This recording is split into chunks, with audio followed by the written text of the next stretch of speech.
recording?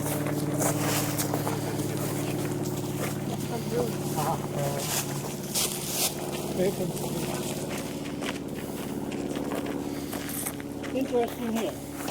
Very nice example of cross-bedding. See in here. Now this is a loose rock. Which way was originally up? You can tell from this little piece of rock here which way was originally up. It was flipped around. This has been flipped because right here, these layers are cut off by this one. You can see the abrupt cutoff right in here. And so that tells you that this particular rock up is that way originally. Wait, we're missing people. Adele.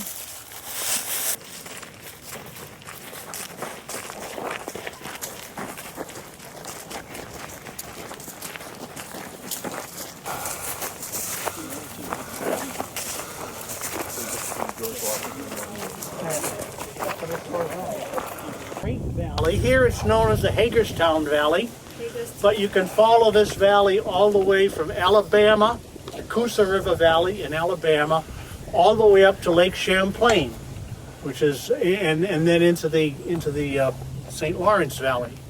So it's part of one large valley running the length of the Appalachians. It's underlain by lower Paleozoic, that is Cambrian and Ordovician carbonates, mostly limestone, some dolomite. And because limestone and dolomite is both softer physically, hardness 3, and water soluble if you've got a little bit of acid in it, like from carbon dioxide in the air, for those reasons the limestone wears down to form a valley. If you've got a nice quartz-rich sandstone, on the other hand, it's both physically hard and very insoluble. So it stands up nice and high. I gave this same talk over at the top of Sugarloaf Mountain. And this sandstone here may indeed be connected originally to the Sugarloaf Mountain sandstone, except there's no real way to prove it. This rock here pretty definitely is very close to the Cambrian, Precambrian boundary, because shortly above this layer, that is geologically above, you can find rocks with Cambrian, that is bottom of the Paleozoic, fossils in it. So the assumption that this is either bottom of the Cambrian that doesn't happen to have any fossils in it, or it's very late Precambrian, just before. There is no good way to date it, since there are no fossils in it, and there are no radioactive minerals to get a radiometric date. But you can follow similar rock like this all the way up the southeast side of the Great Valley, again from Vermont, clear down into Georgia and Alabama. The geology is just about the same. So on the other side of the valley over there, there's a low ridge. That, with singular lack of originality, is called North Mountain, because it's on the north side of the Great Valley. You have to understand the Great Valley is sort of has been a highway through here ever since Indian days. You don't want to go tramping up and down the mountains if you can help it. Instead, you take the nice flat country to take your long trips. So that's always been a transportation corridor before the Europeans even got here. Now, as you go westward, you run into younger and younger rocks. At the beginning of the Paleozoic, this coast of North America, the southeast coast of North America, was very geologically quiet. There wasn't anything going on. There were no mountains. On the other side of the ocean, all hell was breaking loose, but that's a different story. That's clear out all the way over to eastern Montgomery County. But now it is. Of course, then it was on the other side of the ocean. But at about a couple of 100 million years into the Paleozoic, or 150 million years into the Paleozoic, this side of the Iapetus Ocean started closing up, and you started getting things banging into this particular coast of North America. And every time something banged into the coast, and you had a convergent plate boundary there, you raised mountains, and as soon as you raise mountains, you start dumping stuff off them. Sand, gravel, clay. So when you get into away from the bottom of the Paleozoic, you start finding a lot more conglomerate, sandstone, shale, and not so much limestone. And since we're looking at the younger and younger rocks as we go in that direction, that's why we lose the valley and we start picking up all these ridges which are made of more resistant rock. In particular, there are 3 separate mountain building periods when different things banged into this corner of North America. The first one seems to be an offshore island arc, much like Japan. And you can see the traces of that all the way up and down the east coast. It's called the Taconic orogeny, named for the Taconic, quote, mountains, unquote, in eastern New York State. They're actually fairly low hills. The next big one to hit was a Madagascar-sized island that hit mainly in the north from New England up into the Maritimes. And it made a real geologic mess in that part of the world with lots of metamorphism, lots of igneous activity, and an enormous amount of material washed off the west side onto the continent that makes up the sediment pile in the Catskill Mountains. Although it didn't extend this far south, the impact didn't extend this far south, the sediments do. They washed this far south, and much of the rock between here and western Maryland is red sandstone that makes up a delta washed off the Acadian Mountains. Okay, things quieted down then after the Acadian Mountains, and you had a little bit of limestone coming in again, called the Greenbrier Limestone in West Virginia. It's got a lot of beautiful caves in it.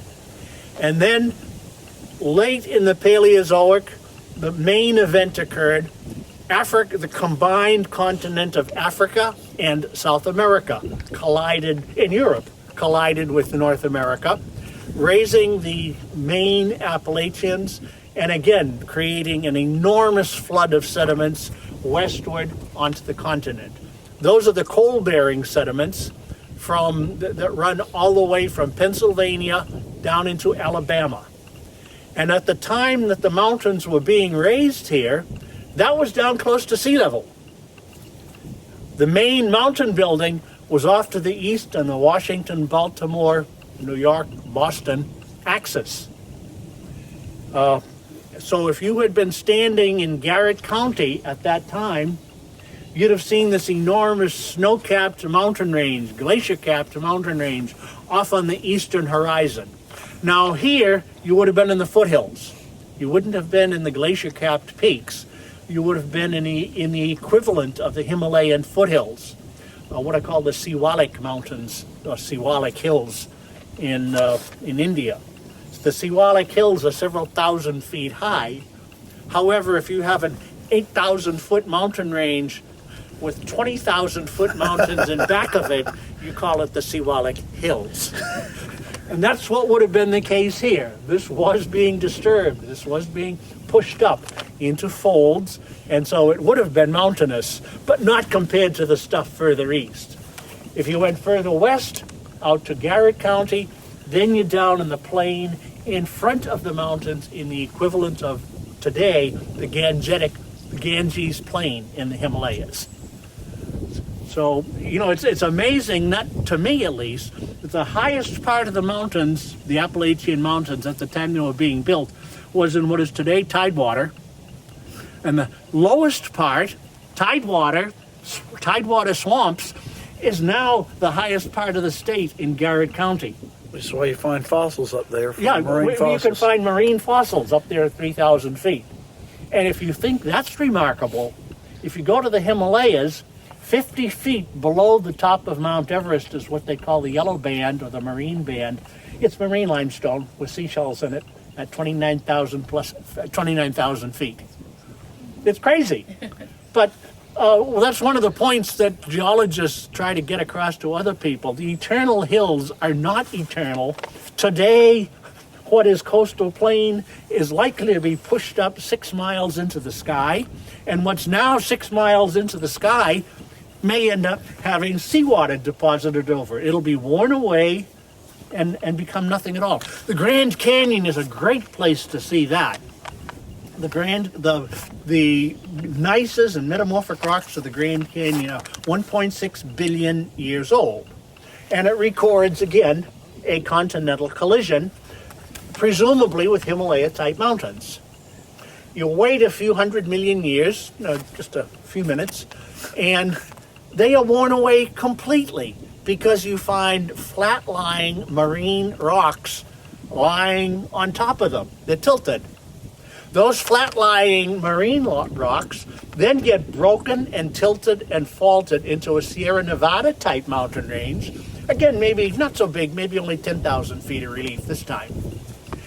Then, 520 million years ago, it's all worn away flat again. And you get the ocean coming in over it. Followed a short time thereafter by a delta, followed by desert sand dunes, which is the big white cliff you see if you go to the Grand Canyon.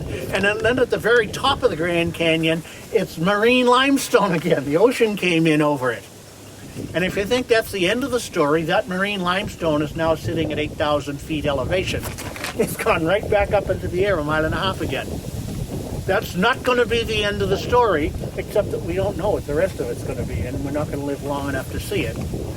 However, judging by the past history, it's probably going to be doing exactly the same sort of thing. As a matter of fact, it's been suggested that the Colorado Plateau, that's 8,000 foot uplift, has been lifted straight up into the air because there may be a new mantle plume developing there, which means that it may end up splitting apart, having a rift valley there, and have an ocean come in. Which then, of course, may close again later on, raising other mountain range. That, of course, is all speculation. We don't know. But it fits exactly what we have seen in the past 1.5 billion years, which, of course, is only 1/3 the age of the Earth. Beyond that, in the Grand Canyon area, and in this area, we don't have any rocks old enough to tell what was going on. In other parts of the world, Africa, for example, South Africa or Hudson's Bay or the Yukon, there are rocks that are more ancient, and we can see that exactly the same story continues back on to about 4 billion years ago, and that's when we run out of data here on the Earth entirely. Then we have to look at the moon, and we find out then that the geology was quite different but equally interesting. Then we underwent a tremendous bombardment.